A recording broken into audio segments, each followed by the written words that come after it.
In this tutorial, we are looking at the weather plugin.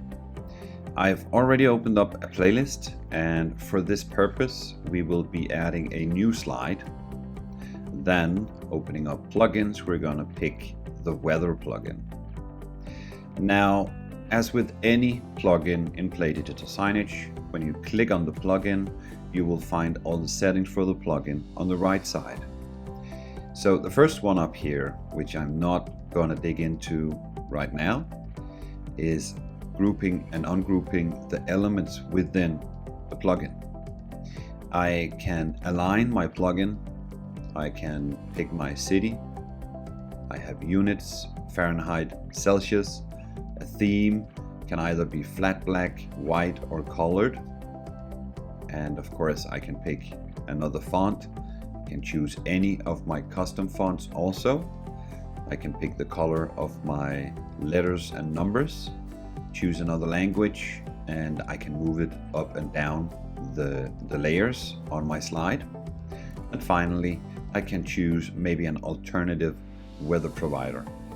Currently, we have WeatherBit and Weather API as the two providers for weather data.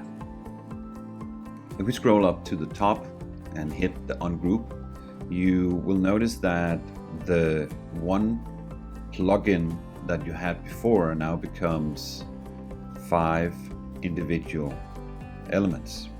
Now I can mark these 4 and move them around, and I can move this around individually, and I can design them individually.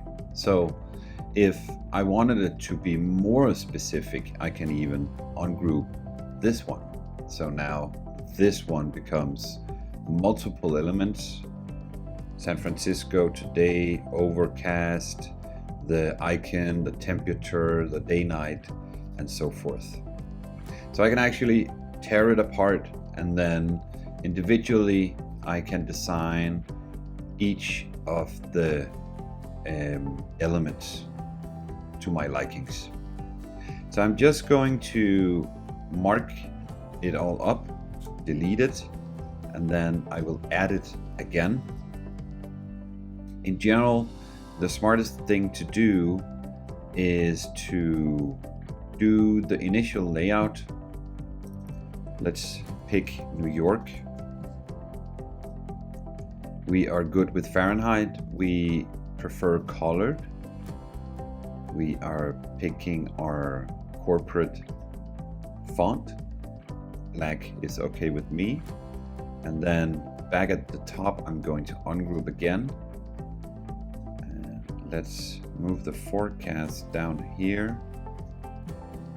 And let's ungroup this one. Move this out of the way. We do know that it's New York, and we know also that it's today, so I will be removing those. And I will simply just make it a bit more.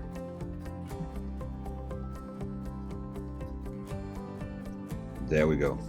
So this is just one illustration of how easy it actually is to customize your weather plugin to make it fit your own layout or even a corporate identity. And you can of course remove all of these and just go with the daily, or on the opposite side, you could just have the forecast. In addition, you can add multiple plugins. So if I were to add another weather plugin for example, Texas. Let's go with Texas City, Texas. And again, Fahrenheit is good. Color XO2, which is our custom font. And then ungrouping this, we can remove the forecast, ungroup this, and then maybe do a other section on our slide where we are displaying the Texas weather also. So it's more or less that easy. You can add multiple plugins, you can customize them to fit any of your need, and you can delete any of the information within the plugin that you don't need. You can go with either a today view, like the two ones we have on the slide right now, or you can add a beautiful forecast instead.